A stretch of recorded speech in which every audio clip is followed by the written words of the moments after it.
Why, hello there. Today is August 23rd, 2023, and here are my poems for the day. The first one is poem number 1359 for the year, Shortly Before. Shortly before I photographed the waxing crescent moon, I pointed my phone toward the Hudson and shot the water. Yesterday I zoomed in on the photo, took a brief vacation into the abstraction, contemplated superstrings, turned the photo on its side, saw the trunk of an elm or an oak tree.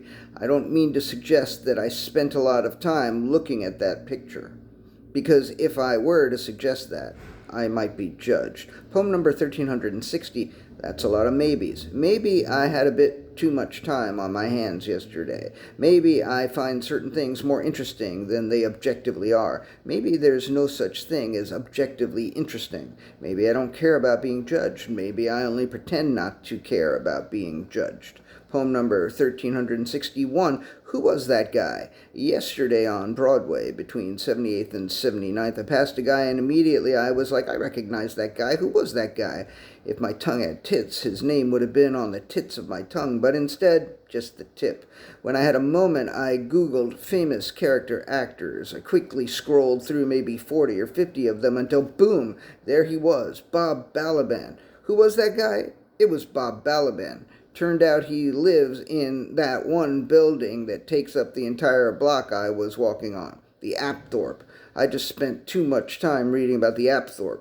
If this were a usual kind of day, the next poem would be called the Apthorpe. But I have to be out the door soon, and I need more time to do the Apthorpe justice. Anyway, who was that guy? That guy was Bob Balaban. That's who that guy was. Poem number 1362, The Shit They Didn't Know. They thought they were pretty fucking clever, but the shit they knew would fill a paper bag, and the shit they didn't know would fill a much larger paper bag. The shit they didn't know would fill a paper bag the size of Alcyonius. And Alcyonius is fucking huge. It's the largest fucking galaxy in the fucking universe, which is another thing they didn't know. They thought they were so fucking clever, but they didn't know from Alcyonius. They didn't even know who Bob Balaban was. They didn't know shit from Shinola. They didn't know shit. And last poem of the day, poem number 1363, It Pisses Me Off. It pisses me off that in that last poem you can't tell whether I'm talking about one ignorant non-binary person or a group of ignorant people. I'm all for non-binariness. I'm not 100% binary myself. I have no issue with ambiguous sexuality, but I don't like ambiguous language, unless I'm playing word games or some shit. And you know what else?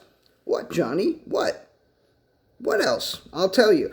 I didn't want to say non-binariness. I wanted to say non-binariality, not non-binariness. But there's no such word. And I'm not Shakespeare, all like whenever there's no word for what I want to say, I just fucking make it up like lonely and lackluster and dwindle. With all the gender ambiguity in Shakespeare, he could have invented the word non-binariality, but he didn't. And it pisses me off.